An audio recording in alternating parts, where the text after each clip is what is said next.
ನಮಸ್ತೆ ವೀಕ್ಷಕರೇ, ನಮ್ಮ ಕರ್ನಾಟಕ ಸುದ್ದಿಗೆ ಸ್ವಾಗತ. ನಾನು ಸವಿತಾ ದೊಡ್ಡಯ್ಯ. ಮುಡಾ ಹಗರಣ ಪ್ರಕರಣದಲ್ಲಿ ಸಿಎಂ ಸಿದ್ದರಾಮಯ್ಯ ವಿರುದ್ಧ ರಾಜ್ಯಪಾಲರಾದ ತಾವರ್ ಚಂದ್ ಗೆಹ್ಲೋಟ್ ಅವರು ಹೊರಡಿಸಿದ್ದ ಪ್ರಾಸಿಕ್ಯೂಷನ್ ನೋಟಿಸ್ ವಿರುದ್ಧ ರಾಜ್ಯಾದ್ಯಂತ ಪ್ರತಿಭಟನೆ ನಡೆಸುತ್ತಿದ್ದು, ತುಮಕೂರಿನ ಕೆಎಸ್ಆರ್ಟಿಸಿ ಬಸ್ ನಿಲ್ದಾಣದಲ್ಲಿ ಮುಂಜಾಗ್ರತಾ ಕ್ರಮವಾಗಿ ಬಿಗಿ ಬಂದೋಬಸ್ತ್ ಏರ್ಪಡಿಸಲಾಗಿದೆ.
ತುಮಕೂರು ನಗರದ ಪ್ರವಾಸಿ ಮಂದಿರದ ಆವರಣದಲ್ಲಿದ್ದ ಸರ್ಕ್ಯೂಟ್ ಹೌಸ್ ಅನ್ನು ಕೇಂದ್ರ ಜಲಶಕ್ತಿ ಹಾಗೂ ರೈಲ್ವೆ ಖಾತೆ ರಾಜ್ಯ ಸಚಿವ ಮತ್ತು ಸಂಸದ ವಿ ಸೋಮಣ್ಣ ಅವರ ಕಚೇರಿ ಉಪಯೋಗಕ್ಕಾಗಿ ನೀಡಲಾಗಿತ್ತು. ಆದರೆ ಈಗ ಏಕಾಏಕಿ ರದ್ದುಗೊಳಿಸಿರುವುದು ವಿವಾದಕ್ಕೆ ಕಾರಣವಾಗಿದೆ. ತುಮಕೂರು ನಗರದ ಪ್ರವಾಸಿ ಮಂದಿರದ ಆವರಣದಲ್ಲಿದ್ದ ಸರ್ಕ್ಯೂಟ್ ಹೌಸ್ ಅನ್ನು ಕೇಂದ್ರ ಜಲಶಕ್ತಿ ಹಾಗೂ ರೈಲ್ವೆ ಖಾತೆ ರಾಜ್ಯ ಸಚಿವ ಮತ್ತು ಸಂಸದ ವಿ ಸೋಮಣ್ಣ ಅವರ ಕಚೇರಿ ಉಪಯೋಗಕ್ಕಾಗಿ ನೀಡಲಾಗಿತ್ತು. ಆದರೆ ಈಗ ಏಕಾಏಕಿ ರದ್ದುಪಡಿಸಿರುವುದು ವಿವಾದಕ್ಕೆ ಕಾರಣವಾಗಿದೆ. ಈಗಾಗಲೇ ಸರ್ಕ್ಯೂಟ್ ಹೌಸ್ ನವೀಕರಿಸಿ ಸಿದ್ಧಪಡಿಸಲಾಗಿದ್ದು, ಆಗಸ್ಟ್ 18ರಂದು ಉದ್ಘಾಟಿಸಿ ಅಂದಿನಿಂದ ಕಚೇರಿ ಕೆಲಸ ಆರಂಭಿಸಲು ಸೋಮಣ್ಣ ಸಿದ್ಧತೆ ಮಾಡಿಕೊಂಡಿದ್ದರು. ದುರಸ್ತಿಗಾಗಿ ಲಕ್ಷಾಂತರ ರೂಪಾಯಿ ವೆಚ್ಚ ಮಾಡಲಾಗಿದೆ. ಆದರೆ ಈಗ ಲೋಕೋಪಯೋಗಿ ಇಲಾಖೆ ನೀಡಿದ್ದ ಆದೇಶ ಹಿಂಪಡೆದುಕೊಂಡಿದ್ದಾರೆ. ಪ್ರವಾಸಿ ಮಂದಿರದಲ್ಲಿ ಜಾಗ ನೀಡಲು ಸಾಧ್ಯವಿಲ್ಲ ಎಂದು ಹೇಳಿರುವುದು ಬಿಜೆಪಿ ಜೆಡಿಎಸ್ ನಾಯಕರನ್ನು ಕೆರಳಿಸಿದೆ. ಶುಕ್ರವಾರ ಜಂಟಿ ಪತ್ರಿಕಾಗೋಷ್ಠಿ ನಡೆಸಿದ ಬಿಜೆಪಿ ಶಾಸಕರಾದ ಬಿ ಸುರೇಶ್ ಗೌಡ, ಜೆಬಿ ಜ್ಯೋತಿ ಗಣೇಶ್ ಹಾಗೂ ಚಿಕ್ಕನಾಯಕನಹಳ್ಳಿ ತಾಲೂಕಿನ ಜೆಡಿಎಸ್ ಶಾಸಕ ಸಿಬಿ ಸುರೇಶ್ ಬಾಬು ಸರ್ಕಾರದ ನಿರ್ಧಾರವನ್ನು ಖಂಡಿಸಿದ್ದಾರೆ. ಮುಡಾ ನಿವೇಶನ ಹಂಚಿಕೆ ಪ್ರಕರಣದಲ್ಲಿ ಸಿಎಂ ಸಿದ್ದರಾಮಯ್ಯ ವಿರುದ್ಧ ಪ್ರಕರಣ ದಾಖಲಿಸಲು ಪೂರ್ವಾನುಮತಿ ನೀಡಿ ರಾಜ್ಯಪಾಲ ತಾವರ್ ಚಂದ್ ಗೆಹ್ಲೋಟ್ ಅವರು ಅನುಮತಿ ನೀಡಿದ್ದಾರೆ. ಮುಡಾ ನಿವೇಶನ ಹಂಚಿಕೆಯಲ್ಲಿ ಅಕ್ರಮ ಸಂಬಂಧ ಮುಖ್ಯಮಂತ್ರಿ ಸಿದ್ದರಾಮಯ್ಯ ವಿರುದ್ಧ ಪ್ರಾಸಿಕ್ಯೂಷನ್ಗೆ ರಾಜ್ಯಪಾಲ ತಾವರ್ ಚಂದ್ ಗೆಹ್ಲೋಟ್ ಅವರು ಅನುಮತಿ ನೀಡಿದ್ದಾರೆ. ಆರ್ಟಿಐ ಕಾರ್ಯಕರ್ತ ಟಿಜೆ ಅಬ್ರಹಂ, ಸ್ನೇಹಮಯಿ ಕೃಷ್ಣ ದೂರಿನ ಮೇರೆಗೆ ರಾಜ್ಯಪಾಲ ತಾವರ್ ಚಂದ್ ಗೆಹ್ಲೋಟ್ ಸಿಎಂ ಸಿದ್ದರಾಮಯ್ಯ ವಿರುದ್ಧ ಪ್ರಾಸಿಕ್ಯೂಷನ್ಗೆ ಅನುಮತಿ ನೀಡಿದ್ದಾರೆ. ಮುಡಾ ನಿವೇಶನ ಹಂಚಿಕೆ ಪ್ರಕರಣದಲ್ಲಿ ಸಿಎಂ ಸಿದ್ದರಾಮಯ್ಯ ವಿರುದ್ಧ ಪ್ರಕರಣ ದಾಖಲಿಸಲು ಪೂರ್ವಾನುಮತಿ ನೀಡಿ ರಾಜ್ಯಪಾಲ ಗೆಹ್ಲೋಟ್ ಅನುಮತಿ ನೀಡಿದ್ದಾರೆ. ಇದೇ ವೇಳೆ ಇಂದು ಮಧ್ಯಾಹ್ನ 3 ಗಂಟೆಗೆ ರಾಜ್ಯಪಾಲರನ್ನು ಭೇಟಿ ಮಾಡುವಂತೆ ಟಿಜೆ ಅಬ್ರಹಂ ಹಾಗೂ ಸ್ನೇಹಮಯಿ ಕೃಷ್ಣಗೆ ರಾಜಭವನದಿಂದ ಬುಲಾವ್ ನೀಡಲಾಗಿದೆ. ಸಿಎಂ ವಿರುದ್ಧ ಪ್ರಕರಣ ದಾಖಲಿಸಲು ಅನುಮತಿ ಕೋರಿ ಜುಲೈ 26ರಂದು ಟಿಜೆ ಅಬ್ರಹಂ ಅವರು ರಾಜ್ಯಪಾಲರಿಗೆ ಅರ್ಜಿ ಸಲ್ಲಿಸಿದ್ದರು. ಈ ಸಂಬಂಧ ರಾಜ್ಯಪಾಲರು ಮುಖ್ಯಮಂತ್ರಿ ಸಿದ್ದರಾಮಯ್ಯ ಅವರಿಗೆ ಶೋಕಾಸ್ ನೋಟಿಸ್ ನೀಡಿದ್ದರು. ಈ ಹಿನ್ನೆಲೆ ಇಂದು ಸಂಜೆ 5 ಗಂಟೆಗೆ ಡಿಸಿಎಂ ಡಿಕೆ ಶಿವಕುಮಾರ್ ನೇತೃತ್ವದಲ್ಲಿ ಸಭೆ ಕರೆದಿದ್ದು, ಮುಂದಿನ ಕಾರ್ಯದ ಬಗ್ಗೆ ಚರ್ಚೆ ನಡೆಯಲಿದೆ. ಶಿರಾ ತಾಲೂಕಿನ ಬುಕ್ಕಾಪಟ್ಟಣ ಹೋಬಳಿಯ ಹುಯಿಲುದೊರೆ ಕಾವಲ್ನಲ್ಲಿ ಶಾಲೆಯ ಸಮೀಪವೇ ಇದ್ದ ಟ್ರಾನ್ಸ್ಫಾರ್ಮರ್ ವಿದ್ಯುತ್ ಪ್ರವಹಿಸಿ 8 ವರ್ಷದ ಹೇಮಂತ್ ಎಂಬ ಬಾಲಕ ಮೃತಪಟ್ಟಿದ್ದ. ಆತನ ಮೃತದೇಹವನ್ನು ತುಮಕೂರು ಶವಾಗಾರಕ್ಕೆ ತಂದಿದ್ದ ವೇಳೆ ಚಿಕ್ಕನಾಯಕನಹಳ್ಳಿ ಶಾಸಕ ಸಿಬಿ ಸುರೇಶ್ ಬಾಬು ಭೇಟಿ ನೀಡಿ ಪೋಷಕರಿಗೆ ಸಾಂತ್ವನ ತಿಳಿಸಿದ್ದಾರೆ. ಶಿರಾ ತಾಲೂಕಿನ ಬುಕ್ಕಾಪಟ್ಟಣ ಹೋಬಳಿಯ ಹುಯಿಲಿದೊರೆ ಕಾವಲಿನಲ್ಲಿ ಶಾಲೆಯ ಸಮೀಪವೇ ಇದ್ದ ಟ್ರಾನ್ಸ್ಫಾರ್ಮರ್ ವಿದ್ಯುತ್ ಪ್ರವಹಿಸಿ 8 ವರ್ಷದ ಹೇಮಂತ್ ಎಂಬ ಬಾಲಕ ಮೃತಪಟ್ಟಿದ್ದ. ಆತನ ಮೃತದೇಹವನ್ನು ತುಮಕೂರು ಶವಾಗಾರಕ್ಕೆ ತಂದಿದ್ದ ವೇಳೆ ಚಿಕ್ಕನಾಯಕನಹಳ್ಳಿ ಶಾಸಕ ಸಿಬಿ ಸುರೇಶ್ ಬಾಬು ಭೇಟಿ ನೀಡಿ ಪೋಷಕರಿಗೆ ಸಾಂತ್ವನ ತಿಳಿಸಿದರು. ಈ ಸಂದರ್ಭದಲ್ಲಿ ಚಿಕ್ಕನಾಯಕನಹಳ್ಳಿ ಶಾಸಕ ಸಿಬಿ ಸುರೇಶ್ ಬಾಬು ಮಾತನಾಡಿ, ಜಿಲ್ಲಾಡಳಿತದಿಂದ ಇಲಾಖಾವಾರು ಸಭೆಯನ್ನು ಕರೆದು ಇಂತಹ ಅಹಿತಕರ ಘಟನೆಗಳು ನಡೆಯದಂತೆ ಎಚ್ಚರಿಕೆ ವಹಿಸಬೇಕು ಎಂದು ಕಟ್ಟುನಿಟ್ಟಿನ ಆದೇಶವನ್ನು ಹೊರಡಿಸಬೇಕು ಎಂದು ಜಿಲ್ಲಾಧಿಕಾರಿಗಳು ಸೂಚನೆ ನೀಡಬೇಕೆಂದು ಬಯಸುತ್ತೇನೆ ಎಂದರು. ಈ ಸಂದರ್ಭದಲ್ಲಿ ಮಗ ಹೇಮಂತನ್ನು ಕಳೆದುಕೊಂಡ ಪೋಷಕರ ಆಕ್ರಂದನ ತುಮಕೂರು ಶವಾಗಾರದ ಮುಂದೆ ಮುಗಿಲು ಮುಟ್ಟಿತು. ತಾಯಿ ಜಯಲಕ್ಷ್ಮಿ ಮಾತನಾಡಿ, ನಾವು ದಿನಗೂಲಿ ಮಾಡಿ ಜೀವನ ಸಾಗಿಸೋರು. ಎಂದಿನಂತೆ ನಾವು ಕೆಲಸಕ್ಕೆ ಹೋಗಿದ್ದೆವು. ಸ್ವತಂತ್ರ ದಿನಾಚರಣೆಯ ಹಿನ್ನೆಲೆಯಲ್ಲಿ ಮಗುವನ್ನು ಸ್ಕೂಲಿಗೆ ಕಳಿಸಿದ್ದೇವೆ. ಅಲ್ಲಿ ಮಗುಗೆ ಕರೆಂಟ್ ಹೊಡೆದಿದೆ. ನಮಗೆ ಅಕ್ಕಪಕ್ಕದವರು ಕರೆ ಮಾಡಿ ಹೀಗೆ ಆಗಿದೆ ಬನ್ನಿ ಎಂದು ಸುದ್ದಿ ತಿಳಿಸಿದರು. ಸ್ಥಳಕ್ಕೆ ಹೋದಾಗ ಮಗು ಅದಾಗಲೇ ಮೃತಪಟ್ಟಿತ್ತು ಎಂದು ಹೆತ್ತ ಮಗುವನ್ನು ಕಳೆದುಕೊಂಡ ತಾಯಿ ಕಣ್ಣೀರಿಟ್ಟರು. ಇದೇ ವೇಳೆ ತುಮಕೂರು ಶವಾಗಾರದ ಬಳಿ ಹಲವಾರು ಗ್ರಾಮಸ್ಥರು ನೆರೆದಿದ್ದರು.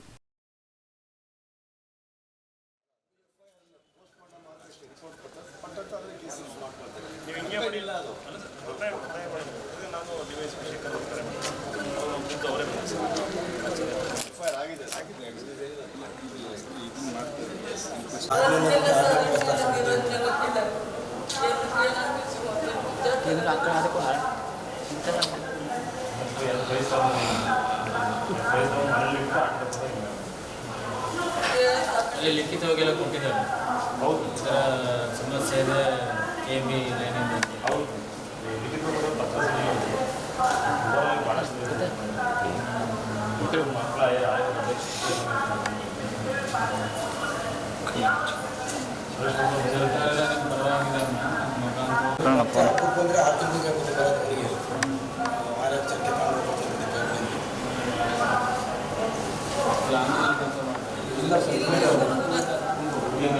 ಕೆಲಸ ಸಿಗುತ್ತಾ ಹೋಗ್ತಾರೆ.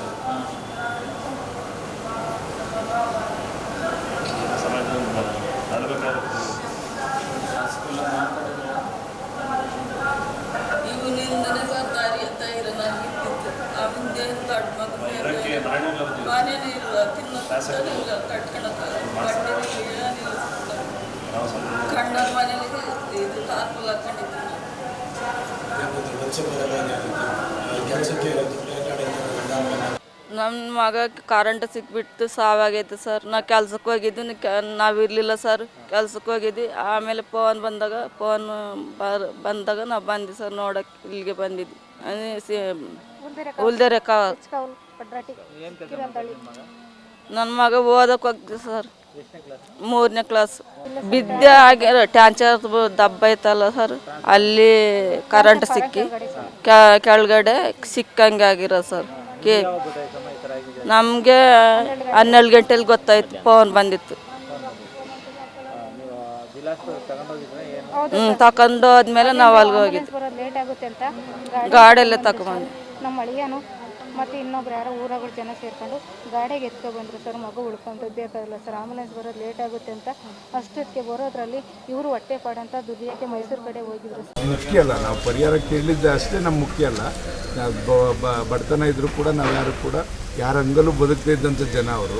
ಅದರಿಂದ ನಾನು ಎಲ್ಲ ಇಲಾಖೆಯವ್ರಿಗೆ, ಜಿಲ್ಲಾಧಿಕಾರಿಗಳಿಗೆ ನಾನು ಹೇಳೋದಿಷ್ಟೇ, ಎಲ್ಲ ಇಲಾಖೆಯವ್ರನ್ನ ಕರೆಸಿ ಒಂದು ಎಚ್ಚರಿಕೆಯಿಂದ ಇವತ್ತು ಎಲ್ಲರೂ ಕೂಡ ಅವರವ್ರ ಇಲಾಖೆಯ ಕರ್ತವ್ಯವನ್ನು ನಿರ್ವಹಿಸುವಂಥ ಸಂದರ್ಭದಲ್ಲಿ ಯಾವುದೇ ಒಂದು ದುರ್ಘಟನೆ ಆಗದ ರೀತಿಯಲ್ಲಿ ನೋಡ್ಕೊಳ್ಳುವಂಥ ಜವಾಬ್ದಾರಿ ಎಲ್ಲ ಇಲಾಖೆ, ಜಿಲ್ಲೆನಲ್ಲಿ ಎಲ್ಲ ಇಲಾಖೆಯವ್ರಿಗೂ ಕೂಡ ನೀವೊಂದು ತಾಕೀತು ಮಾಡಬೇಕು ಅಂತ ನಾನು ಜಿಲ್ಲಾಧಿಕಾರಿಗಳಿಗೆ ಸೂಚನೆಯನ್ನು ಕೊಡಲಿಕ್ಕೆ ಬಯಸ್ತೇನೆ. ನಿನ್ನೆ ಸ್ವಾತಂತ್ರ್ಯ ದಿನಾಚರಣೆಯಲ್ಲಿ ಇಡೀ ದೇಶದ ಜನತೆ ಎಲ್ಲ ಸಂತೋಷದಿದ್ದಂಥ ಸಂದರ್ಭದಲ್ಲಿ ಶಿರಾ ತಾಲೂಕಿನ ಬುಕ್ಕಾಪಟ್ಟಣ ಹೋಬಳಿಯ ಹೆಚ್ಕಾವಲ್ ಗ್ರಾಮದಲ್ಲಿ ಒಂದು ಹೃದಯ ವಿದ್ರಾವಕ ಘಟನೆ ಏನು ನಡೆದಿದೆ.